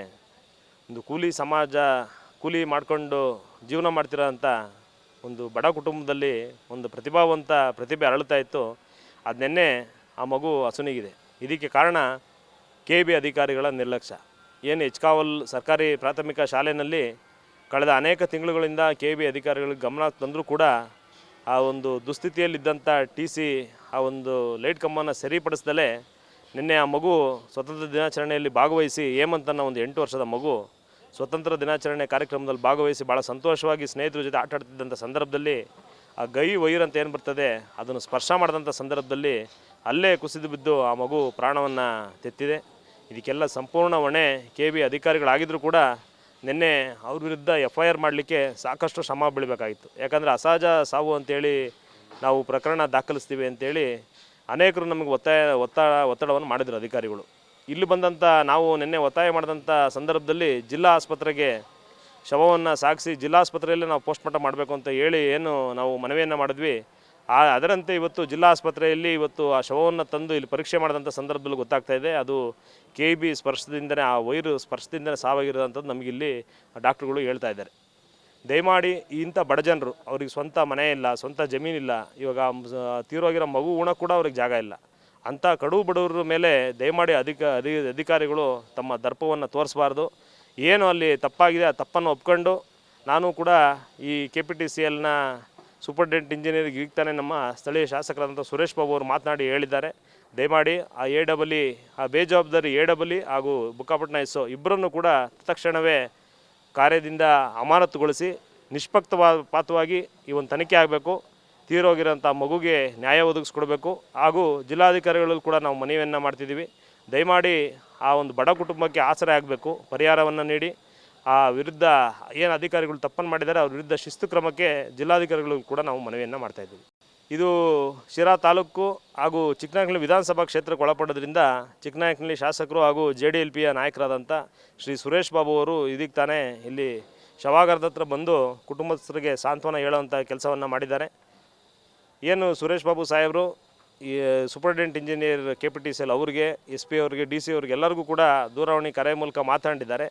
ಹಾಗೂ ಏನು ಈ ಮೃತ ಕುಟುಂಬಕ್ಕೆ ತಮ್ಮ ತಾಲೂಕಿನ ತಮ್ಮ ಕ್ಷೇತ್ರದ EOವರೆಗೂ ಕೂಡ ಮಾತಾಡಿದ್ದಾರೆ. ಅವ್ರಿಗೆ ಮಾತಾಡಿ ಅಲ್ಲಿ ಒಂದು ಮನೆ ಕಟ್ಟಿಸ್ಕೊಡೋವಂಥ ಒಂದು ಭರವಸೆಯನ್ನು ಕೂಡ ಸುರೇಶ್ ಬಾಬು ಸಾಹೇಬರು ನೀಡೋಗಿದ್ದಾರೆ. ಏನು ಪೊಲೀಸ್ನವರು ನಿನ್ನೆ ಈ ಅಲ್ಲಿರೋಂಥ ಗ್ರಾಮಸ್ಥರ ಮೇಲೆ FIR ಮಾಡಲಿಕ್ಕೆ ಬರೋದಿಲ್ಲ, ತಿರ್ಗಾ ಮತ್ತು ಇಲ್ಲಿಗೆ ಬಂದ ಮೇಲೂ ಕೂಡ ಅದೇ ರೀತಿ ಏನು ಅವ್ರ ಮೇಲೆ ದರ್ಪವನ್ನು ತೋರಿಸಿದ್ದಾರೆ, ಅದ್ರ ವಿರುದ್ಧ ತುಮಕೂರು ಜಿಲ್ಲಾ ಬೋವಿ ಸಂಘದಿಂದ ನಾವು ಪ್ರತಿಭಟನೆಯನ್ನು ಕೂಡ ನಡೆಸಿದ್ದೀವಿ. ಇವೆಲ್ಲವೂ ಕೂಡ ದಯಮಾಡಿ ಅಧಿಕಾರಿಗಳು, ಎಲ್ಲ ಅಧಿಕಾರಿಗಳಲ್ಲೂ ನಾವು ಪ್ರಾರ್ಥನೆ ಮಾಡೋದೊಂದೇ, ದಯಮಾಡಿ ಬಡ ಜನರಿಗೆ, ಕೂಲಿ ಜನರ ಪರವಾಗಿ ತಾವು ಸರ್ಕಾರಿ ಅಧಿಕಾರಿಗಳು ಕೆಲಸ ಮಾಡಬೇಕು. ಹಣವಂತರು ಇರೋವಂಥವ್ರ ಪರವಾಗಿ ಯಾವತ್ತೂ ಮಾಡಬಾರ್ದು. ಯಾಕಂದರೆ ನ್ಯಾಯ ಅಲ್ಲಿ ಅನ್ಯಾಯ ಆಗಿರೋದು ಕಣ್ಣಿಗೆ ಕಟ್ಟದಂಗಿದೆ. ಇಡೀ ಗ್ರಾಮಸ್ಥರು ಪ್ರತ್ಯಕ್ಷ ಸಾಕ್ಷಿಗಳಿದ್ದಾರೆ, ಅಲ್ಲಿರೋ ಅವನ ಜೊತೆ ಆಟ ಆಡ್ತಿದ್ದ ಮಕ್ಕಳುಗಳು ಕೂಡ ಸಾಕ್ಷಿಯನ್ನು ಹೇಳಿದ್ದಾರೆ. ಹೌದು, ಕಳೆದ ವರ್ಷ ತುಮಕೂರು ತಾಲೂಕಿನಲ್ಲೂ ಕೂಡ ತಮ್ಮ ಗಮನಿಸಿದಂಗೆ 2 ಮಗು ಇಲ್ಲಿ ತುಮಕೂರು ತಾಲೂಕಿನಲ್ಲೂ ಕೂಡ ತೀರೋಗಿತ್ತು. ಆ ವಿಚಾರನೂ ಕೂಡ ನಾವು ಪ್ರಸ್ತಾಪವನ್ನು ಮಾಡಿ ಇವಾಗ ಏನು ಸೂಪರ್ಡೆಂಟ್ ಇಂಜಿನಿಯರ್ ಸ್ಥಳಕ್ಕೆ ಬಂದರೆ ಅವ್ರಿಗೂ ಕೂಡ ಆಗ್ರಹವನ್ನು ಪಡಿಸ್ತೀವಿ. ದಯಮಾಡಿ ತತ್ಕ್ಷಣವೇ ಎಲ್ಲ ಏನು ಹಳ್ಳಿಗಳಲ್ಲಿ ಇರುವಂಥ ಈ ದುಸ್ಥಿತಿಗಳನ್ನು ದಯಮಾಡಿ ಕೂಡಲೇ ಸರಿಪಡಿಸಬೇಕು. ಯಾಕಂದರೆ ಬೇರೆ ಬೇರೆ ಯಾವುದಾದ್ರೂ ಕಾರ್ಯಗಳಿಗೆ ಹಣವನ್ನು ಪೋಲ್ ಮಾಡೋದಲ್ಲ, ಏನು ಅವಶ್ಯಕತೆ ಇದೆಯೋ ಅಲ್ಲಿಗೆ ತಮ್ಮ ಇಲಾಖೆ ಹಣವನ್ನು ಉಪಯೋಗಿಸಿ ದಯಮಾಡಿ ಅದನ್ನೆಲ್ಲವೂ ಕೂಡ ಸುಸ್ಥಿತಿಯಲ್ಲಿ ಇಡಬೇಕು ಅಂತೇಳಿ ಎಲ್ಲ ಅಧಿಕಾರಿಗಳು ಕೂಡ ಆಗ್ರಹವನ್ನು ಪಡಿಸ್ತಾ ಇದ್ದೀವಿ. ಹೌದು, ಇವಾಗ ನಾವು ನಿನ್ನೆ ಮಾಡಿದಂಥ FIRನಲ್ಲಿ AEE ಮತ್ತು ಅಲ್ಲಿ SO ಇಬ್ಬರ ಮೇಲೂ ಕೂಡ ಪ್ರಕರಣ ದಾಖಲಾಗಿದೆ. ದಯಮಾಡಿ ಪೊಲೀಸ್ ಅಧಿಕಾರಿಗಳಾಗಲಿ ಅವರು KEB ಇಲಾಖೆಯವರಾಗಲಿ ನಿಷ್ಪಕ್ಷಪಾತವಾಗಿ ತನಿಖೆಯನ್ನು ಮಾಡಬೇಕು ಅಂತೇಳಿ ತಮ್ಮಲ್ಲಿ ಆಗ್ರಹಪೂರ್ವಕವಾಗಿ ಮನವಿ ಮಾಡ್ತೀವಿ. ಬೆಳಿಗ್ಗೆ ಮಗು ಇದಕ್ಕೂ ಸ್ಕೂಲ್ಗೆ ಹೋಗಿತ್ತು ಸರ್. ಸ್ವಾತಂತ್ರ್ಯ ದಿನಾಚರಣೆ ಇತ್ತಲ್ಲ ಸರ್, ಸ್ವಾತಂತ್ರ್ಯ ದಿನಾಚರಣೆ ಇರೋದ್ರಿಂದ ಎಲ್ಲ ಹೋಗಿ ಆಟ ಆಡ್ಕೊಂಡು ಬಂದಾನೆ, ಪ್ರೇಸ್ ಇಸ್ಕೊ ಬಂದಾನೆ ಸರ್. ಹೋಗಿ ಬಂದು ಊಟಕ್ಕಂತ ತೆಟ್ಟೆ ಎತ್ಕೊಂಡು ಹೋಗ್ಯಾನೆ ಸರ್. ಈ ತೆಟ್ಟೆ ಎತ್ಕೊಂಡು ಹೋಗಿ ಮತ್ತೆ ಇಕ್ಬಿಟ್ಟು ಅಲ್ಲೇ ಆಟ ಆಡೋಕ್ಕಂತ ಹುಡುಗರನ್ನ ಕಟ್ಕೊಂಡು ಬಂದವನೇ ಸರ್. ಅವನು ಬಂದು ಬಿಟ್ಟು ಅಲ್ಲೇ ಕರೆಂಟಿಗೆ ಹುಡುಗರೆಲ್ಲ ನಿಂತಿದ್ರು ಸರ್. ಅವ್ನು ಹೋಗಿ ನಾ ಹಿಡ್ಕೊಂಡ್ಬಿಟ್ಟು ನಾ ಟ್ರಾನ್ಸ್ಫರ್ ಫಾರಮ್ ಕೆಳಗಡೆ ಹುಡುಗರೆಲ್ಲ ಓಡೋಗ್ಬಿಟ್ಟು ಸರ್. ಹುಡುಗರೆಲ್ಲ ಓಡೋದ ತಕ್ಷಣ ಅವ್ರು ಕಿರ್ಸ್ಕೊಂಡು ಓಡಿ ಬಂದರು. ಆಗ ಸರ್ ನಮ್ಮ ಅಳಿಯ ಮತ್ತು ನಮ್ಮ ಆಂಟಿ, ನಮ್ಮ ಚಿಕ್ಕಮ್ಮ ಓಡೋದ್ರು ಕಿರ್ಚ್ಕೊಂಡು. ಹೋಗೋದ್ರೊಳಗಾಗಿ ಮಗು ಅಲ್ಲೇ ನೆಟ್ಟು ತಪ್ಪಿತ್ತು ಸರ್. ತಪ್ಪಿದ್ರ ಒಳಗಾಗಿ ಆಲೇ ಜಿಲ್ಲಾಧಿಕಾರಿ ಹಾಸ್ಪಿಟ್ಲಿಗೆ ಗಾಡಿಗೆ ಆಂಬುಲೆನ್ಸ್ ಬರೋದು ಲೇಟ್ ಆಗುತ್ತೆ ಅಂತ ಗಾಡಿಗೆ ಏರ್ಕೊಂಬಂದರು ಸರ್. ಆದರೂ ಹೇಳ್ಕೊಂಬಂದರೆ ಬರೋ ಅಷ್ಟೊತ್ತು ಕಾಲೇ ಮಗು ಇಲ್ಲಿ ಡೆತ್ ಆಗಿದೆ ಅಂತ ಹೇಳ್ಬಿಟ್ರು ಸರ್. ಇಷ್ಟು ಗೊತ್ತಾಯ್ತು ಸರ್. ಅಷ್ಟೊತ್ತಿಗೆ ಅವ್ರ ಅಮ್ಮ ಅವರಪ್ಪ ಮೈಸೂರು ಕಡೆ ಕೆಲಸಕ್ಕೆ ಹೋಗಿದ್ರು ಸರ್. ಅವ್ರು ಬರೋದು ಲೇಟ್ ಆಯಿತು ಸರ್. ಮಧ್ಯಾಹ್ನ 2 ಗಂಟೆ ಮೇಲೆ ಬಂದರು ಸರ್. ಬಂದ ತಕ್ಷಣ ಅವ್ರನ್ನ ನೋಡೋಕ್ಕೂ ಬಿಡೋದ ತಕ್ಷಣ ಎಲ್ಲ ಬರೀ ಪ್ರೆಜರ್ ಮಾಡ್ತಾರೆ. ಹೊತ್ತು ನೋಡಿ ಅವ್ರದ್ದೇನು ಪರಿಸ್ಥಿತಿ ಅಂತ ಏನೂ ಅರ್ಥ ಮಾಡ್ಕೊತಾ ಇಲ್ಲ ಸರ್. ಅವರು ಈ ಥರ ಬಡವ್ರಿಗೆ ಅನ್ಯಾಯ ಆಗಿದೆ ಸರ್. ಅನ್ಯಾಯ ಆಗಿದ್ರಿಂದ ಅವ್ರಿಗೆ ಏನಾನ ಬಡವ್ರಿಗೊಂದ್ಸಲ ಅನುಕೂಲ ಮಾಡಿ KBR ಮೇಲೆ ಆಕ್ಷನ್ ತಗೋಬೇಕು ಸರ್ ನೀವು. ತುಮಕೂರು ಜಿಲ್ಲೆಯ ಶಿರಾ ತಾಲೂಕಿನ ಹೆಚ್ಚಿಕಾವಲು ಎಂಬ ಗ್ರಾಮದಲ್ಲಿ ಅತ್ಯಂತ ಕ್ರಿಯಾಶೀಲ ವ್ಯಕ್ತಿತ್ವನ ರೂಪಿಸಿಕೊಳ್ತಿರುವಂತಹ ಒಬ್ಬ ವಿದ್ಯಾರ್ಥಿ ಹೇಮಂತ್ ಅನ್ನುವಂಥ ಹುಡುಗ ಶಾಲೆಯ ಸಮಯ ಮುಗಿಸ್ಕೊಂಡು ಹೊರಡುವ ಸಮಯದಲ್ಲಿ ಶಾಲೆಯ ಆವರಣದ ಹತ್ತಿರದಲ್ಲಿರುವಂತಹ ವಿದ್ಯುತ್ತಿಗೆ ಸಂಬಂಧಪಟ್ಟಂತಹ ಒಂದು ತಂತಿಯಿಂದ ಆ ಮಗುವಿನ ದುರ್ಮರಣ ಉಂಟಾಗಿದೆ. ಇದಕ್ಕೆ ನಾವೆಲ್ಲರೂ ಕೂಡ ದುಃಖವನ್ನು ತಡೆಯುವಂಥ ಶಕ್ತಿ ಆ ಕುಟುಂಬಕ್ಕೆ ಬರಲಿ ಅನ್ನೋಂಥದ್ದನ್ನು ದೇವರಲ್ಲಿ ಪ್ರಾರ್ಥನೆಯನ್ನು ಮಾಡುತ್ತಾ, ಒಂದು ಜೀವದ ಬೆಲೆ ಸರ್ಕಾರಿ ಅಧಿಕಾರಿಗಳಿಗೆ ಗೊತ್ತಿಲ್ವಾ ಎನ್ನುವಂಥದ್ದು ಪ್ರಶ್ನೆಯನ್ನು ನಮ್ಮ ಮುಂದೆ ಮೂಡುತ್ತೆ. ನಮಗೆ ಬಂದಿರುವ ಮಾಹಿತಿ ಪ್ರಕಾರ ಆ ಊರಿನಲ್ಲಿ 2-3 ಬಾರಿ ಲಿಖಿತವಾಗಿ, 10 ಹಲವು ಬಾರಿ ಮೌಖಿಕವಾಗಿ ಮಕ್ಕಳು ಓಡಾಡುವ ಜಾಗ ದುರಸ್ತಿ ಕಾರ್ಯವನ್ನು ಮಾಡಿಕೊಡಿ, ಮಕ್ಕಳ ಪ್ರಾಣ ಹಾನಿಯಾಗುವಂಥ ಸಂದರ್ಭ ಒದಗಿರೋದ್ರಿಂದ ಮುನ್ನೆಚ್ಚರಿಕೆಯ ಮನವಿಯನ್ನು ಶಾಲಾ ಮಂಡಳಿ ಗ್ರಾಮಸ್ಥರು ಕೂಡ ಮಾಡಿದಾಗಿಯೂ ಕೂಡ ಅವರ ನಿರ್ಲಕ್ಷ್ಯತನದಿಂದ ಇವತ್ತೊಂದು ಜೀವವನ್ನು ಕಳ್ಕೊಳ್ಬೇಕಾಗಿದೆ. ಇವತ್ತು ಪ್ರತಿಯೊಂದು ಜೀವಿಗೆ ಜೀವಿಸುವ ಹಕ್ಕಿದೆ. ಹಕ್ಕನ್ನು ಕಸಿದುಕೊಂಡಂಥವರು ಅಧಿಕಾರಿಗಳಾಗಿದ್ದಾರೆ. ಕಾರಣ, ಈ ಮಳೆಗಾಲದಲ್ಲಿ ಅತ್ಯಂತ ಎಚ್ಚರದಿಂದ ವಿದ್ಯುತ್ ಶಕ್ತಿ ಇಲಾಖೆ ಕೆಲಸವನ್ನು ನಿರ್ವಹಿಸಬೇಕಾಗುತ್ತೆ. ಈ ರೀತಿಯಾಗಿರುವಂಥ ನಿರ್ಲಕ್ಷ್ಯ ಕಾರಣದಿಂದ ನೂರಾರು ಜೀವಗಳು ದುರ್ಮರಣವನ್ನು ಅನುಭವಿಸಬೇಕಾಗುತ್ತೆ. ಹಾಗೂ ಬಹಳ ಭವಿಷ್ಯವನ್ನು ತನ್ನ ಮೂಲಕವಾಗಿ ತಂದೆ ತಾಯಿಗಳು ಕಂಡುಕೊಳ್ತಾ ಇದ್ದರು. ಇಲ್ಲಿ ನಾವು ಬಹಳ ದುಃಖದ ಸಂಗತಿ ಅಂತಂತಂದರೆ, ಇವರ ತಂದೆ ತಾಯಿಗಳು ಅರೆ ಅಲೆಮಾರಿ ಸಮುದಾಯ, ಬೋವಿ ಸಮುದಾಯದ ಕಟ್ಟುವಂತಹ ಕೆಲಸವನ್ನು ಮಾಡುವಂತಹ ಈ ತಂದೆ ತಾಯಿಗಳು ಪೈಪ್ಲೈನ್ ಕಾರ್ಯಕ್ಕೆ ಕುಣಿಗಲ್ ಭಾಗದಲ್ಲಿ ಹೋದಂಥರು ಹೋದರೆ 3 ತಿಂಗಳು 4 ತಿಂಗಳು 6 ತಿಂಗಳ ಗಂಟಲೆ ಹೋಗ್ತಾರೆ. ವಾಪಸ್ ಬರೋದು ಮತ್ತೆ 3 ತಿಂಗಳು 4 ತಿಂಗಳು 6 ತಿಂಗಳಾಗುತ್ತೆ. ಹಬ್ಬ ಹರಿದಿನದಾಗ ಮಾತ್ರ ಬರ್ತಾಯಿದ್ರು. ಆ ತಾಯಿ ತುಂಬ ನೊಂದುಕೊಂಡು ಹೇಳ್ತಾಯಿದ್ರು, ನಾನು ಯಾವತ್ತೂ ಕೂಡ ಮಗುವನ್ನು ಮನೇಲಿ ಬಿಟ್ಟು ಹೋಗ್ತಾ ಇರಲಿಲ್ಲ, ನನ್ನ ಜೊತೆಗೆ ಕರ್ಕೊಂಡು ಹೋಗ್ತಾ ಇದ್ದೆ. ಒಂದು ದಿನ ನನಗೆ ಜ್ಞಾನೋದಯವಾಗಿ ನಾನು ಪಟ್ಟಂತಹ ಕಷ್ಟ, ನನ್ನ ಗಂಡ ಪಡುವಂಥ ಕಷ್ಟ, ನಾವು ತಂದೆ ತಾಯಿಗಳು ಪಡುವಂಥ ಕಷ್ಟ ನನ್ನ ಮಗ ಪಡೋದು ಬೇಡ. ಬಹಳ ಬುದ್ಧಿವಂತನಿದ್ದಾನೆ, ಬಹಳ ಪ್ರತಿಭಾವಂತಿದ್ದಾನೆ, ಆತ ಓದೋದ ಕಡೆ ಗಮನ ಕೊಡಲಿ ಅಂತೇಳಿ ಕಳೆದ 2 ವರ್ಷಗಳಿಂದ ಊರಲ್ಲೇ ಬಿಟ್ಟು ಹೋಗ್ತಾ ಇದ್ದೆ. ಇವತ್ತು ನಾನು ಊರಲ್ಲಿ ಬಿಟ್ಟು ಹೋದ ಕಾರಣ ನನ್ನ ಮಗನನ್ನು ಕಳೆದುಕೊಂಡಿದ್ದೇನೆ ಅಂತೇಳಿ ಬಹಳ ದುಃಖದಿಂದ ಆ ತಾಯಿ ಇವತ್ತು ನರಳುತ್ತಾ ಇರುವಂಥದ್ದು ನಾವು ಕಣ್ಣಿಗೆ ಕಾಣಿಸ್ತಾ ಇರೋದು. ಈ ಕಾರಣದಿಂದ ಅಧಿಕಾರಿಗಳು ಅಥವಾ ಪಂಚಾಯತ್ ರಾಜ್ PDOಗಳು, ವಿಲೇಜ್ ಸೆಕ್ರೆಟರಿಗಳು, ಆ ಗ್ರಾಮ ಪಂಚಾಯತಿ ವ್ಯಾಪ್ತಿಯಲ್ಲಿ ಬರುವಂತಹ ಅಧಿಕಾರಿಗಳು, ಜನಪ್ರತಿನಿಧಿಗಳು ಈ ರೀತಿಯಾಗಿರುವಂಥ ಅರೆ ಅಲೆಮಾರಿ ಸಮುದಾಯದ ಮಕ್ಕಳನ್ನು ಗುರುತಿಸಿ ಅವರಿಗೆ ಸೂಕ್ತ ರಕ್ಷಣೆಯನ್ನು, ಸೂರನ್ನು ಒದಗಿಸುವಂತಹ ಕೆಲಸ ಮಾಡಬೇಕಾಗಿದೆ. ಇಲ್ಲಾಂತಂದರೆ ಮಕ್ಕಳು ಸಂಪೂರ್ಣ ಸಾಕ್ಷರತಾ ರಾಷ್ಟ್ರ ಆಗುವಂತಹ ಹಿನ್ನೆಲೆಯಲ್ಲಿ ಹಿನ್ನಡೆಯನ್ನು ಸಾಧಿಸಬೇಕಾಗುತ್ತೆ. ಇಂತಹ ಪ್ರಕರಣಗಳು ತಂದೆ ತಾಯಿಗಳು ಶಾಲೆಗೆ ಕಳಿಸೋದ್ರ ಬದಲು ನಮ್ಮ ಜೊತೆಲಿರಲಿ, ಜೋಪಾನವಾಗಿ ಕಾಪಾಡಿಕೊಳ್ತೀನಿ ಅಂತ ಮನಸ್ಥಿತಿಗೆ ಬಂದರೆ ಭವಿಷ್ಯ ಬಹಳ ಕ್ಲಿಷ್ಟಕರವಾಗಿರುತ್ತೆ. ಕಾರಣ, ಅಲೆಮಾರಿ ಮತ್ತು ಅರೆ ಅಲೆಮಾರಿ ಸಮುದಾಯದ ಕಾಯಕ ವರ್ಗದ ಜನಾಂಗದ ವ್ಯಕ್ತಿಗಳನ್ನು ಗುರುತಿಸಿ ಅವರ ಮಕ್ಕಳ ಉಜ್ವಲ ಭವಿಷ್ಯಕ್ಕೋಸ್ಕರ ಮುನ್ನೆಚ್ಚರಿಕೆ ಕ್ರಮವನ್ನು ಜಿಲ್ಲಾಡಳಿತ ಮಾಡಲಿ. ಹಾಗೂ ಈ ಒಂದು ಕುಟುಂಬಕ್ಕೆ ಸರ್ಕಾರದ ಸಿಗುವಂತಹ ಯೋಜನೆಗಳು ತತ್ಕ್ಷಣದಿಂದ ಸಿಗಲಿ. ಹಾಗೂ ಅವರಿಗೆ ಸೂರಿಲ್ಲದ ಕಾರಣ ಮಗುವಿನ ಕಳೆದುಕೊಂಡಂತಹ ಈ ಸಂದರ್ಭದಲ್ಲಿ ಸರ್ಕಾರದ ವಿವಿಧ ಯೋಜನೆಗಳಲ್ಲಿ ಗುರುತಿಸಿ ಅವರಿಗೆ ಒಂದು ಸೂರನ್ನು ಕಲ್ಪಿಸಿ ಭವಿಷ್ಯಕ್ಕೆ ಒಂದು ಸಹಾಯ ಸಹಕಾರವನ್ನು ಸರ್ಕಾರ ಮಾಡಲಿ ಅಂತೇಳಿ ಒತ್ತಾಯವನ್ನು ಮಾಡ್ತೇವೆ. ಮರಳಿ ಈ ರೀತಿಯ ಪ್ರಕರಣಗಳು ಆಗ್ತಾ ಇದ್ದಾವೆ ಹಾಗೂ ಹೆಚ್ಚಾಗ್ತಾ ಇದ್ದಾವೆ ಅಂತಂದರೆ ಇದು ನಿರ್ಲಕ್ಷ್ಯತೆ ಕಾರಣದಿಂದ ಆಗ್ತಾಯಿದೆ. ಮೊದಲು ನಿರ್ಲಕ್ಷ್ಯಕ್ಕೆ ಒಳಪಟ್ಟಂತಹ ಅಧಿಕಾರಿಗಳನ್ನು ಸಸ್ಪೆಂಡ್ ಮಾಡಿ ಉತ್ತಮ ಜಾಗರೂಕತೆಯ ಅಧಿಕಾರಿಗಳನ್ನು ನೇಮಿಸಿ ಮತ್ತೊಂದು ಸಾವು ಆಗದಾಗೆ ನೋಡ್ಕೊಳ್ಬೇಕನ್ನುವಂಥದ್ದನ್ನು ಆಗ್ರಹವನ್ನು ಮಾಡ್ತೇವೆ. ನಾವು ಈಗಾಗಲೇ ಶಾಸಕರ ಜೊತೆಲಿ ಮಾತಾಡಿದ್ದೇವೆ. ಸಂಬಂಧಪಟ್ಟಂತಹ ಜಿಲ್ಲಾಧಿಕಾರಿ ಜೊತೆಗೆ ಮಾತಾಡಿ ಸರ್ಕಾರದಿಂದ ಸಿಗಬೇಕಾಗಿರುವಂತಹ ಎಲ್ಲ ಸೌಲಭ್ಯಗಳನ್ನು ಅವರಿಗೆ ಒದಗಿಸ್ಕೊಡ್ತೀವಿ ಅಂತಹ ಮಾತನ್ನು ಹೇಳಿದರೆ, ಅವರ ಕಷ್ಟದಲ್ಲಿ ಶ್ರೀಮಠನೂ ಕೂಡ ಇರುತ್ತೆ. ಅವರ ಇನ್ನೊಬ್ಬ ಮಗ ಸುಪುತ್ರ ಹಿರಿಯನಿದ್ದಾನೆ, ಆತನಿಗೇನಾದರೂ ವಿದ್ಯಾಭ್ಯಾಸ ಮಾಡ್ತಿರುವಂತಹ ಹಿನ್ನೆಲೆ ಏನಾದರೂ ಇತ್ತು ಅಂತಂದರೆ ಆತನ ಸಂಪೂರ್ಣ ವಿದ್ಯಾಭ್ಯಾಸವನ್ನು ಶ್ರೀಮಠ ವಹಿಸಿಕೊಂಡು ಆತನ ಸಾಕ್ಷರತಾ ಜೀವನವನ್ನು ನಾವು ಜವಾಬ್ದಾರಿಯನ್ನು ತೆಗೆದುಕೊಳ್ತೇವೆ. ನಿನ್ನೆ ನಾಡಿನೆಲ್ಲೆಡೆ ವರಮಹಾಲಕ್ಷ್ಮಿ ಹಬ್ಬದ ಸಂಭ್ರಮ ಮನೆ ಮಾಡಿತ್ತು. ಎಲ್ಲರೂ ತಮ್ಮ ತಮ್ಮ ಅನುಕೂಲಕ್ಕೆ ತಕ್ಕಂತೆ ತಾಯಿ ಮಹಾಲಕ್ಷ್ಮೀ ದೇವಿಯನ್ನ ಪೂಜಿಸಿದರು. ಇನ್ನು ಪುರಾಣ ಪ್ರಸಿದ್ಧ ಕೊರಟಗೆರೆ ತಾಲೂಕಿನ ಗೊರವನಹಳ್ಳಿ ಶ್ರೀ ಮಹಾಲಕ್ಷ್ಮೀ ದೇವಾಲಯದಲ್ಲಿ ವಿಶೇಷ ಪೂಜೆ ನಡೆಸಲಾಯಿತು. ನಿನ್ನೆ ನಾಡಿನೆಲ್ಲೆಡೆ ವರಮಹಾಲಕ್ಷ್ಮಿ ಹಬ್ಬದ ಸಂಭ್ರಮ ಮನೆ ಮಾಡಿತ್ತು. ಎಲ್ಲರೂ ತಮ್ಮ ತಮ್ಮ ಅನುಕೂಲಕ್ಕೆ ತಕ್ಕಂತೆ ತಾಯಿ ಮಹಾಲಕ್ಷ್ಮಿಯನ್ನು ಪೂಜಿಸಿದರು. ಇನ್ನು ಪುರಾಣ ಪ್ರಸಿದ್ಧ ಕೊರಟಗೆರೆ ತಾಲೂಕಿನ ಗೊರವನಹಳ್ಳಿಯ ಶ್ರೀ ಮಹಾಲಕ್ಷ್ಮಿ ದೇವಾಲಯದಲ್ಲಿ ವಿಶೇಷ ಪೂಜೆ ನಡೆಸಲಾಯಿತು. ಕರ್ನಾಟಕ ರಾಜ್ಯ ಪ್ರಸಿದ್ಧ ಧಾರ್ಮಿಕ ಕ್ಷೇತ್ರಗಳಲ್ಲಿ ಒಂದಾದ ಶ್ರೀ ಕ್ಷೇತ್ರ ಗೊರವನಹಳ್ಳಿಯಲ್ಲಿ ಕಳೆಗಟ್ಟಿದ ವರಮಹಾಲಕ್ಷ್ಮಿ ಹಬ್ಬದ ಸಂಭ್ರಮ ಮನೆ ಮಾಡಿತ್ತು. ರಾಜ್ಯದ ವಿವಿಧ ಮೂಲೆಗಳಿಂದ ಆಗಮಿಸಿದ ಭಕ್ತರು ತಾಯಿಯ ವಿಶೇಷ ಪೂಜೆಯನ್ನು ಕಂಡು ಕಣ್ತುಂಬಿಕೊಂಡರು. ಮುಂಜಾನೆಯಿಂದಲೇ ದೇವಿಯ ದರ್ಶನಕ್ಕೆ ಆಗಮಿಸಿದ ಭಕ್ತರು ಪೂಜೆಯಲ್ಲಿ ಅತ್ಯಂತ ಸಂಭ್ರಮ ಸಡಗರದಿಂದ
ನಮಸ್ತೆಸ್ತು ಮಹಾಮಾಯೆ ಶ್ರೀಪೇಟೆ ಸುರಪೂಜಿತೆ ಶಂಖಚಕ್ರ ಗದಾಹಸ್ತೆ ಮಹಾಲಕ್ಷ್ಮಿ ನಮೋಸ್ತುತೆ. ನಾಡಿನ ಸಮಸ್ತ ಜನರಿಗೆ ವರಮಹಾಲಕ್ಷ್ಮಿ ಹಬ್ಬದ ಶುಭಾಶಯವನ್ನು ಕೋರಿ ಕೊರಟಗೆರೆ ತಾಲೂಕು ಶ್ರೀ ಕ್ಷೇತ್ರ ಗೊರವನಹಳ್ಳಿ ಮಹಾಲಕ್ಷ್ಮಿ ಸನ್ನಿಧಾನದಲ್ಲಿ ಪ್ರತಿ ವರ್ಷದಂತೆ ಈ ವರ್ಷವೂ ಕೂಡ ಅರ್ಥಪೂರ್ಣವಾಗಿ ವರಮಹಾಲಕ್ಷ್ಮಿ ಹಬ್ಬವನ್ನು ಆಚರಿಸ್ತಾ ಇದ್ದಾರೆ. ನಾಡಿನಾದ್ಯಂತ ಮೂಲೆ ಮೂಲೆಯಿಂದ ಬರುವಂಥ ಭಕ್ತರಿಗೆ ಟ್ರಸ್ಟಿನ ಸಮಿತಿ ವತಿಯಿಂದ ಎಲ್ಲ ವ್ಯವಸ್ಥೆಗಳನ್ನು ಕೂಡ ಮಾಡಿಕೊಂಡಿದ್ದಾರೆ. ಇವತ್ತು ಕೂಡ ನಾವು ನಿರೀಕ್ಷೆಗೂ ಮೀರಿದಷ್ಟು ಜನ ಬರ್ತಾ ಇದ್ದಾರೆ. ಈಗಾಗಲೇ ನಮ್ಮ ಅಧ್ಯಕ್ಷರು ಮಾತಾಡಿದಾಗೆ ಗೊರವನಹಳ್ಳಿ ಮಹಾಲಕ್ಷ್ಮಿ ಚಾರಿಟಬಲ್ ಟ್ರಸ್ಟ್ನ ಅಧ್ಯಕ್ಷರಾದಂಥ ವಾಸುದೇವ ಮೂರ್ತಿಯವರು ಮತ್ತು ಟ್ರಸ್ಟಿನ ಎಲ್ಲ ಪದಾಧಿಕಾರಿಗಳ ಕಾರ್ಯವೈಖರಿಯಿಂದ ಇವತ್ತು ಈ ಕ್ಷೇತ್ರ ಉತ್ತರೋತ್ತರ ಅಭಿವೃದ್ಧಿನ ಕಾಣ್ತಾ ಇದೆ. ಒಂದಲ್ಲ ಒಂದು ರೀತಿಯಲ್ಲಿ ಬದಲಾವಣೆಗಳನ್ನು ಕಾಣ್ತಾ ಇದ್ದಾವೆ. ಇವತ್ತು ಕ್ಷೇತ್ರಕ್ಕೆ ಬರುವಂಥ ಯಾತ್ರಾರ್ಥಿಗಳಿಗೆ ಪ್ರತಿನಿತ್ಯ ದಾಸೋಹ ವ್ಯವಸ್ಥೆ ಇರ್ಬೋದು, ಕುಡಿಯೋ ನೀರಿನ ವ್ಯವಸ್ಥೆ ಇರ್ಬೋದು, ಅನೇಕ ಮೂಲಭೂತ ಸೌಕರ್ಯಗಳನ್ನು ಬಹುಶಃ ಟ್ರಸ್ಟಿನ ಮತ್ತು ದಾನಿಗಳ ಸದ್ಭಕ್ತರ ಸಹಕಾರದಿಂದ ಅತ್ಯಂತ ಯಶಸ್ವಿಯಾಗಿದೆ. ಪ್ರತಿ ವರ್ಷವೂ ಕೂಡ ಎಲ್ಲ ಸಂದರ್ಭಗಳಲ್ಲೂ ಕೂಡ ಯಾವುದೇ ಕಾರ್ಯಕ್ರಮಕ್ಕೆ ಕರೆದು ಕೂಡ ಖುದ್ದಾಗಿ ನಾನೇ ಕೂಡ ಬಂದು ಈ ಕಾರ್ಯಕ್ರಮದಲ್ಲಿ ಭಾಗವಹಿಸ್ತಾ ಇದ್ದೇನೆ. ಉದ್ದೇಶ ನಾವೆಲ್ಲರೂ ಕೂಡ ನಾಡಿನ ಸಮಸ್ತ ಜನರಿಗೆ ಒಳ್ಳೆಯದನ್ನು ಬಯಸಬೇಕಾಗ್ತದೆ. ಭಾಳ ವಿಶೇಷ ಅಂತ ಹೇಳಿದ್ರೆ ನಮ್ಮ ತಾಲೂಕಿನಲ್ಲಿ ಇಂಥ ಪುಣ್ಯಕ್ಷೇತ್ರ ಇರುವಂಥದ್ದು. ಆ ಪುಣ್ಯಕ್ಷೇತ್ರದಲ್ಲಿ ನಾವೆಲ್ಲರ ಪೂರ್ವಜನ್ಮದ ಪುಣ್ಯ ಅಂತೇಳಿ ನಾನಾದರೂ ಕೂಡ ಭಾವಿಸ್ತೇನೆ. ಪ್ರತಿ ವರ್ಷವೂ ಕೂಡ ಏನೆಲ್ಲ ಒಂದಲ್ಲ ಒಂದು ಒಳ್ಳೆಯ ಕಾರ್ಯಗಳಾಗಲಿ ನಾಡಿನ ಮನೆಗಳನ್ನು ತಲುಪಿಸುವಂಥ ಕೆಲಸವನ್ನು ಮಾಧ್ಯಮಗಳು ಮತ್ತು ಪತ್ರಿಕೆ ಮುಖಾಂತರ ಇವತ್ತು ಕೆಲಸವನ್ನು ಮಾಡ್ತಾ ಇದ್ದೀರಿ. ಜೊತೆಗೆ ಇವತ್ತು ನಮ್ಮ ಆರಕ್ಷಾ ಇಲಾಖೆ ಸಿಬ್ಬಂದಿ ವರ್ಗದವರು ಕೂಡ ಕಳೆದ ನಿನ್ನೆಯಿಂದನೂ ಕೂಡ ಯಾವುದೇ ಥರದ ಅಹಿತಕರ ಘಟನೆಗಳಾಗದ ರೀತಿಯಲ್ಲಿ ಇವತ್ತು ಈ ಕ್ಷೇತ್ರಕ್ಕೆ ಬರುವಂಥ ಭಕ್ತರಿಗೆ ವ್ಯವಸ್ಥೆಗಳನ್ನು ಕಲ್ಪಿಸಿಕೊಟ್ಟಿದ್ದಾರೆ. ಈಗಾಗಲೇ ನಮ್ಮ ಅಧ್ಯಕ್ಷರು ಮಾತಾಡಿದಾಗೆ ಇವತ್ತು ಕಲ್ಯಾಣ ಮಂಟಪ ಹಿಂದೆ ಭಾಳಷ್ಟು ಬೇಗನೆ ಅದು ಉದ್ಘಾಟನೆ ಆಗಬೇಕಾಯಿತು, ಕಾರಣಾಂತರದಿಂದ ವಿಳಂಬ ಆಗಿದೆ. ಆದಷ್ಟು ಬೇಗ ಅದು ಕೂಡ ಲೋಕಾರ್ಪಣೆ ಆಗಲಿ, ಬರುವಂಥ ಭಕ್ತರಿಗೆ ಮುಕ್ತ ಅವಕಾಶ ಸಿಗಲಿ ಅಂತೇಳಿ ನಾನಾದರೂ ಕೂಡ ಭಾವಿಸಿ ಇವತ್ತೇನು ವರಲಕ್ಷ್ಮಿ ಹಬ್ಬದಲ್ಲಿ ಭಾಗವಹಿಸಿದಂಥ ನಾಡಿನ ಸಮಸ್ತ ಜನರಿಗೆ ನಾನು ಶುಭವನ್ನು ಕೋರಿ ಈ ಭಾಗದಲ್ಲಿ ಒಳ್ಳೆ ಮಳೆಯಾಗಲಿ ಬೆಳೆಯಾಗಲಿ ಎಲ್ಲ ಕೆರೆ ಕಟ್ಟೆಗಳು ತುಂಬಲಿ, ಆ ಭಗವತಿಯ ಕೃಪೆ ಎಲ್ಲರೂ ಕೂಡ ಲಭಿಸಲಿ ಅಂತೇಳಿ ತುಂಬ ಹೃದಯದಿಂದ ಹಾರೈಸ್ತೇನೆ. ಹರಿ ಓಂ ತತ್ಸತ್. ಪಾವಗಡ ತಾಲೂಕು ಆಡಳಿತ ವತಿಯಿಂದ ಪಟ್ಟಣದ ಪದವಿ ಪೂರ್ವ ಕಾಲೇಜು ಮೈದಾನದಲ್ಲಿ 78ನೇ ಸ್ವತಂತ್ರ ದಿನಾಚರಣೆ ಕಾರ್ಯಕ್ರಮವನ್ನು ಆಯೋಜಿಸಲಾಗಿತ್ತು. ಶಾಸಕ ಎಚ್.ವಿ. ವೆಂಕಟೇಶ್ ಧ್ವಜಾರೋಹಣ ನೆರವೇರಿಸಿದರು. ಪಾವಗಡ ತಾಲೂಕಿನ ಆಡಳಿತದ ವತಿಯಿಂದ ಪಟ್ಟಣದ ಪದವಿ ಪೂರ್ವ ಕಾಲೇಜು ಮೈದಾನದಲ್ಲಿ 78ನೇ ಸ್ವತಂತ್ರ ದಿನಾಚರಣೆ ಕಾರ್ಯಕ್ರಮ ಆಯೋಜಿಸಲಾಗಿತ್ತು. ಶಾಸಕ ಎಚ್.ವಿ. ವೆಂಕಟೇಶ್ ಧ್ವಜಾರೋಹಣ ನೆರವೇರಿಸಿದರು. ಧ್ವಜಾರೋಹಣ ನೆರವೇರಿಸಿ ಮಾತನಾಡಿದ ಶಾಸಕ ಎಚ್.ವಿ. ವೆಂಕಟೇಶ್ ಅವರು, ಖಾಸಗಿ ಶಾಲೆಗಳಿಗಿಂತ ಸರ್ಕಾರಿ ಶಾಲೆಗಳ ಮಕ್ಕಳಲ್ಲಿ ಶಿಸ್ತು ಉತ್ತಮವಾಗಿದೆ. ಸರ್ಕಾರಿ ಶಾಲೆಯ ಶಿಕ್ಷಕರ ಮಕ್ಕಳು ಖಾಸಗಿ ಶಾಲೆಗಳಲ್ಲಿ ವಿದ್ಯಾಭ್ಯಾಸ ಮಾಡುತ್ತಿದ್ದಾರೆ. ಅವರುಗಳ ಮಕ್ಕಳು ಸಹ ತಮ್ಮ ಸರ್ಕಾರಿ ಶಾಲೆಗಳಲ್ಲಿ ಸೇರಿಸಿಕೊಂಡು ಪಠ್ಯಕ್ರಮ ಕೈಗೊಳ್ಳುವುದರಿಂದ ಉತ್ತಮ ವಿದ್ಯಾಭ್ಯಾಸ ನೀಡಬಹುದು. ಶಿಕ್ಷಕರು ಸಹ ಉತ್ತಮ ರೀತಿಯಲ್ಲಿ ಬೋಧಿಸಿ ಮಕ್ಕಳನ್ನು ಸತ್ಪ್ರಜೆಗಳನ್ನಾಗಿ ರೂಪಿಸಲು ಮುಂದಾಗಬೇಕು ಎಂದು ಕರೆ ನೀಡಿದರು. ಸರ್ಕಾರಿ ಶಾಲೆಗಳ ಮಕ್ಕಳಿಗೆ ದೈಹಿಕ ಶಿಕ್ಷಕರು ಹೆಚ್ಚಿನ ಶಿಸ್ತನ್ನು ಕಲಿಸಿಕೊಡಬೇಕು. ಸರ್ಕಾರಿ ಶಾಲೆಗಳಲ್ಲಿ ಶಿಕ್ಷಣ ಪಡೆದವರು ಉತ್ತಮ ಅಧಿಕಾರಿಗಳಾಗಿ ಆಯ್ಕೆಯಾಗಿ ವಿವಿಧ ಇಲಾಖೆಗಳಲ್ಲಿ ಸೇವೆ ಸಲ್ಲಿಸುತ್ತಿದ್ದಾರೆ. ಇಂದಿನ ವಿದ್ಯಾರ್ಥಿಗಳು ಸಹ ಚೆನ್ನಾಗಿ ಓದಿ ಒಳ್ಳೆಯ ಉದ್ಯೋಗ ಪಡೆಯಬಹುದು ಎಂದು ತಿಳಿಸಿದರು. ಕಾರ್ಯಕ್ರಮದಲ್ಲಿ ಶಿಕ್ಷಣ ಇಲಾಖೆ ಹಾಗೂ ತಾಲೂಕು ಆಡಳಿತ ಹೆಚ್ಚಿನ ಆದ್ಯತೆ ವೇದಿಕೆಗೆ ಮೀಸಲಿಟ್ಟ ಹಿನ್ನೆಲೆಯಲ್ಲಿ ವೇದಿಕೆ ಮುಂದಿದ್ದ ಮಕ್ಕಳಲ್ಲಿ ಗೊಂದಲಕ್ಕೆ ಎಡೆಮಾಡಿಕೊಟ್ಟಂತಾಗಿತ್ತು. ಪಟ್ಟಣದಲ್ಲಿರುವ ವಿವಿಧ ಶಾಲೆಗಳ ವಿದ್ಯಾರ್ಥಿಗಳು ನಡೆಸಿದ ಸಾಂಸ್ಕೃತಿಕ ಕಾರ್ಯಕ್ರಮಗಳನ್ನು ವೀಕ್ಷಿಸಿದರು. ತಹಶೀಲ್ದಾರ್ ವರದರಾಜು ಅವರು ಪ್ರಸಕ್ತವಾಗಿ ಮಾತನಾಡಿದರು. ಈ ಸಂದರ್ಭದಲ್ಲಿ ತಾಲೂಕಿನ ವಿವಿಧ ಇಲಾಖೆಗಳ ಅಧಿಕಾರಿಗಳು ಭಾಗವಹಿಸಿದ್ದರು. ಜೀವನವನ್ನು ನಡೆಸಲು ಸಬಲೀಕರಿಸುವ ನಮ್ಮ ಸಾಮೂಹಿಕ ಬದ್ಧತೆಯನ್ನು ಸಾಕಾರಗೊಳಿಸುತ್ತದೆ.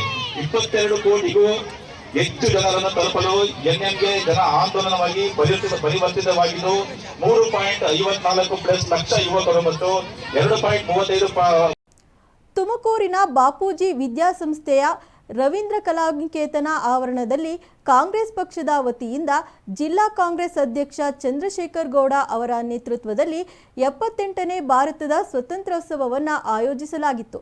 ಕಾಂಗ್ರೆಸ್ ಮುಖಂಡರಾದ ಮುರಳೀಧರ್ ಹಾಲಪ್ಪ, ಎಸ್ ಶಫಿ ಅಹಮದ್, ಇಕ್ಬಾಲ್ ಅಹಮದ್ ಧ್ವಜಾರೋಹಣ ನೆರವೇರಿಸಿದರು. ತುಮಕೂರಿನ ಬಾಪೂಜಿ ವಿದ್ಯಾಸಂಸ್ಥೆಯ ರವೀಂದ್ರ ಕಲಾನಿಕೇತನದ ಆವರಣದಲ್ಲಿ ಕಾಂಗ್ರೆಸ್ ಪಕ್ಷದ ವತಿಯಿಂದ ಜಿಲ್ಲಾ ಕಾಂಗ್ರೆಸ್ ಅಧ್ಯಕ್ಷ ಚಂದ್ರಶೇಖರ್ ಗೌಡ ಅವರ ಅಧ್ಯಕ್ಷತೆಯಲ್ಲಿ 78ನೇ ಭಾರತದ ಸ್ವಾತಂತ್ರ್ಯೋತ್ಸವವನ್ನು ಆಯೋಜಿಸಲಾಗಿತ್ತು. ಕಾಂಗ್ರೆಸ್ ಮುಖಂಡರಾದ ಮುರಳೀಧರ್ ಹಾಲಪ್ಪ, ಎಸ್ ಶಫಿ ಅಹಮದ್, ಇಕ್ಬಾಲ್ ಅಹಮದ್ ಧ್ವಜಾರೋಹಣ ನೆರವೇರಿಸಿದರು. ಧ್ವಜಾರೋಹಣ ನೆರವೇರಿಸಿ ಮಾತನಾಡಿದ ಕೌಶಲ್ಯಾಭಿವೃದ್ಧಿ ನಿಗಮದ ಮಾಜಿ ಅಧ್ಯಕ್ಷ ಮುರಳೀಧರ್ ಹಾಲಪ್ಪ ಅವರು, ಸಹಸ್ರಾರು ಮಂದಿ ದೇಶಭಕ್ತರ ತ್ಯಾಗ ಬಲಿದಾನದಿಂದ ನಮಗೆ ಸ್ವತಂತ್ರ ಲಭಿಸಿದೆ. ದೇಶದ ಗಡಿಯಲ್ಲಿ ಹೇಗೆ ಸೈನಿಕರು ನಮ್ಮನ್ನು ಹಗಲಿರುಳು ಕಾಪಾಡುತ್ತಿರುವ ರೀತಿಯಲ್ಲಿ ದೇಶದ ಒಳಗೆ ನಮಗೆ ಎಲ್ಲಾ ರೀತಿಯ ಸ್ವತಂತ್ರ ನೀಡಿರುವ ಸಂವಿಧಾನವನ್ನು ಕಾಯುವ ಕೆಲಸ ನಮ್ಮೆಲ್ಲರದಾಗಿದೆ ಎಂದರು.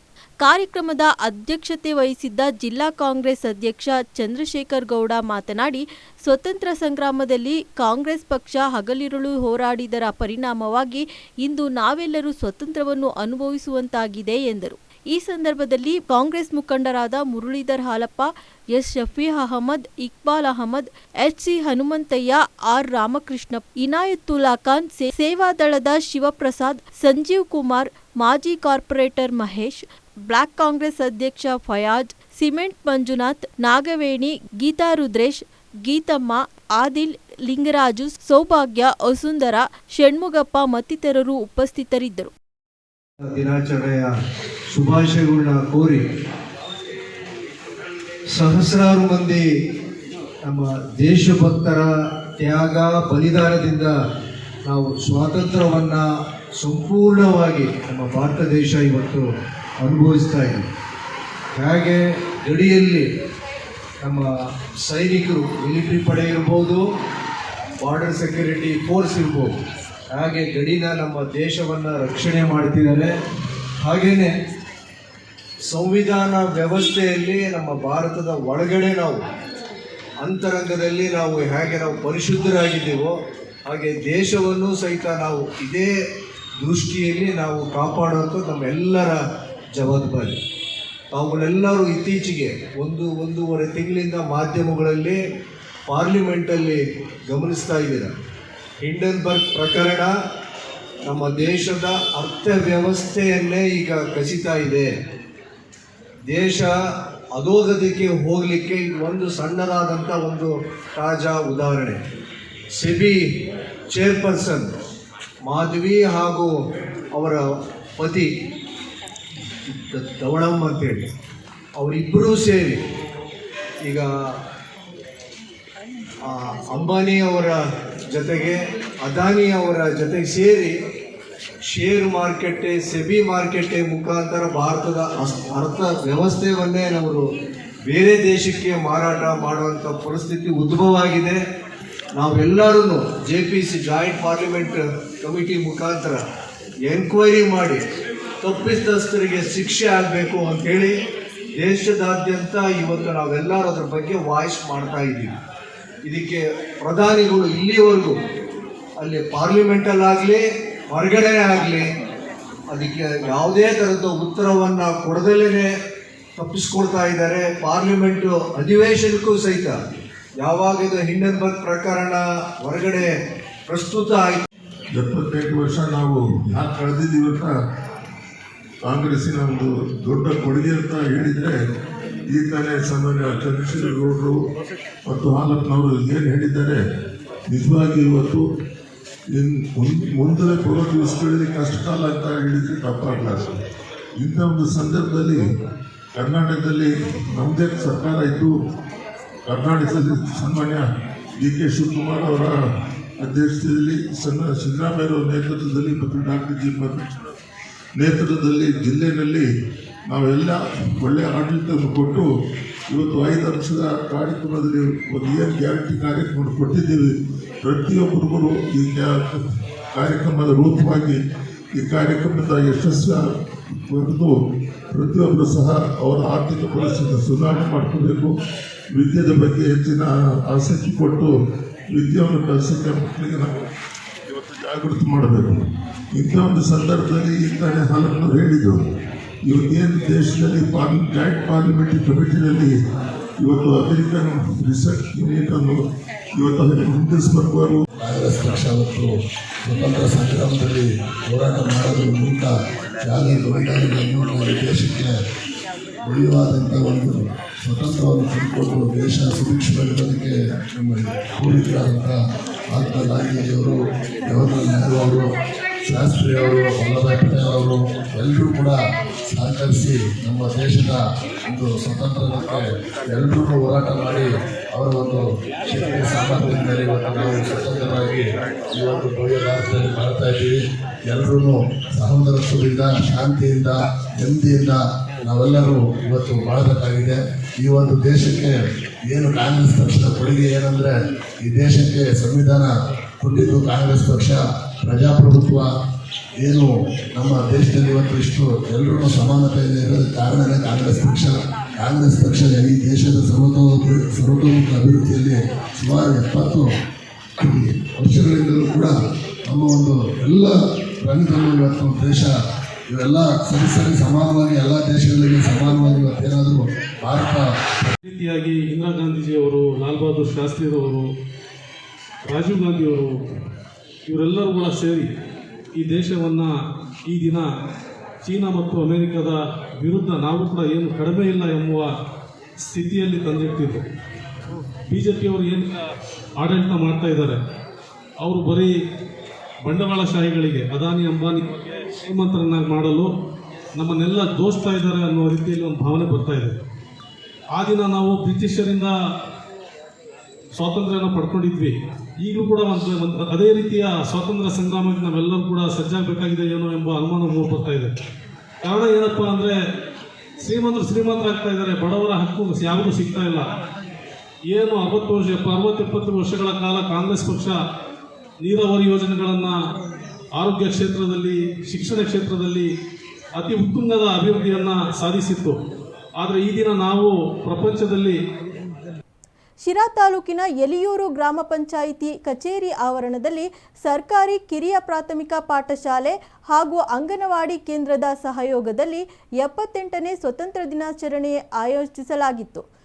ಶಿರಾ ತಾಲೂಕಿನ ಎಲಿಯೂರು ಗ್ರಾಮ ಪಂಚಾಯಿತಿ ಕಚೇರಿ ಆವರಣದಲ್ಲಿ ಸರ್ಕಾರಿ ಕಿರಿಯ ಪ್ರಾಥಮಿಕ ಪಾಠಶಾಲೆ ಹಾಗೂ ಅಂಗನವಾಡಿ ಕೇಂದ್ರದ ಸಹಯೋಗದಲ್ಲಿ 78ನೇ ಸ್ವತಂತ್ರೋತ್ಸವ ದಿನಾಚರಣೆ ವಿಜೃಂಭಣೆಯಿಂದ ನಡೆಯಿತು. ಎಲಿಯೂರು ಗ್ರಾಮ ಪಂಚಾಯಿತಿ ಅಧ್ಯಕ್ಷರಾದ ಭಾಗ್ಯಮ್ಮ ರಂಗನಾಥ್ ಹಾಗೂ ಶಾಲೆಯ ಮುಖ್ಯ ಶಿಕ್ಷಕಿಯಾದ ಜಯಮ್ಮ ಸ್ವತಂತ್ರೋತ್ಸವದ ಧ್ವಜಾರೋಹಣ ನೆರವೇರಿಸಿದರು. ಧ್ವಜಾರೋಹಣದ ಬಳಿಕ ಎಲ್ಲರೂ ಒಟ್ಟಾಗಿ ರಾಷ್ಟ್ರಗೀತೆ ಹಾಡುವುದರ ಮೂಲಕ ತಾಯಿ ಭಾರತಾಂಬೆಗೆ ಗೌರವ ಸಮರ್ಪಿಸಿದರು.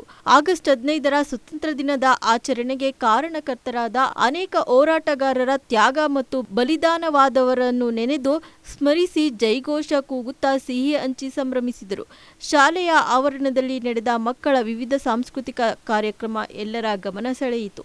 ಇದೇ ಸಂದರ್ಭದಲ್ಲಿ ಎಲಿಯೂರು ಗ್ರಾಮ ಪಂಚಾಯಿತಿ ಆವರಣದಲ್ಲಿ ನಡೆದ 78ನೇ ಸ್ವಾತಂತ್ರ್ಯೋತ್ಸವ ದಿನಾಚರಣೆ ಹಿನ್ನೆಲೆ ಗ್ರಾಮ ಪಂಚಾಯಿತಿ ವತಿಯಿಂದ ಮಾದಕ ವಸ್ತು ವ್ಯಸನದಿಂದ ಮುಕ್ತಿಗೊಳಿಸುವ ಪ್ರತಿಜ್ಞಾವಿಧಿ ಬೋಧಿಸಿ ಸ್ವೀಕರಿಸಲಾಯಿತು. ಈ ಸಂದರ್ಭದಲ್ಲಿ ಎಲಿಯೂರು ಗ್ರಾಮ ಪಂಚಾಯಿತಿ ಉಪಾಧ್ಯಕ್ಷರಾದ ರಾಮಚಂದ್ರ, ಸದಸ್ಯರಾದ ನವೀನ್ ವೈಟಿ, ಸತೀಶ್ ಕುಮಾರ್, ಮಾಜಿ ಅಧ್ಯಕ್ಷರು ಹಾಲಿ ಸದಸ್ಯರಾದ ಆಶಾ ಲೋಹಿತ್, ನಾಗವೇಣಿ, ವೆಂಕಟರಾಮು, ಸಿದ್ದಗಂಗಮ್ಮ, ಶ್ರೀನಿವಾಸ್, ಗ್ರಾಮದ ಪ್ರಮುಖರು, ಮಕ್ಕಳು, ಗ್ರಾಮಸ್ಥರು ಉಪಸ್ಥಿತರಿದ್ದರು. ಪಾತ್ರವನ್ನು ವಹಿಸುತ್ತಿದೆ. ಆದ್ದರಿಂದ ಅತಿ ಹೆಚ್ಚು ಯುವಕರು ನಶಾಮುಕ್ತ ಭಾರತ ಅಭಿಯಾನದಲ್ಲಿ ಭಾಗವಹಿಸಿ ಕೊಡುಗೆ ನೀಡುವುದು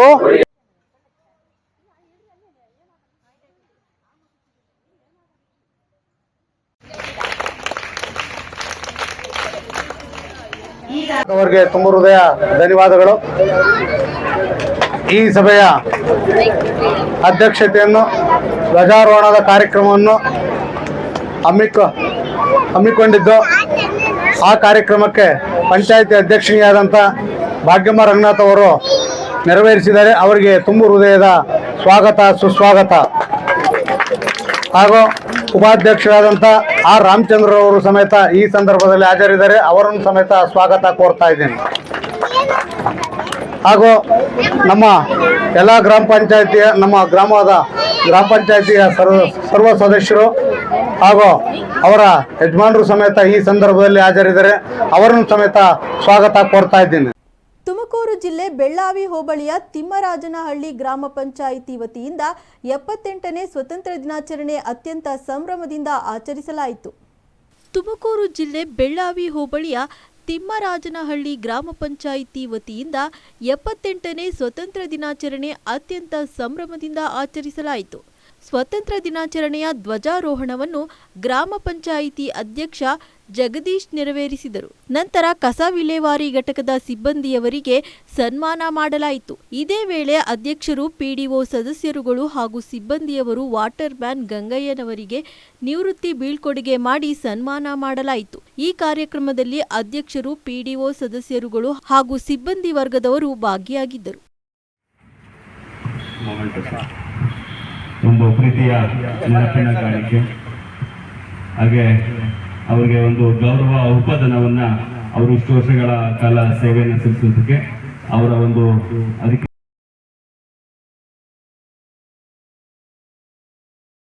ಇಷ್ಟಿತ್ತು ಈ ಹೊತ್ತಿನ ಸುದ್ದಿ ಮತ್ತು ಮನೋರಂಜನೆಗಾಗಿ ನೋಡ್ತಾ ಇರಿ ನಮ್ಮ ಕರ್ನಾಟಕ ಟಿವಿ. ಇದು ಕನ್ನಡಿಗರ ಭರವಸೆ.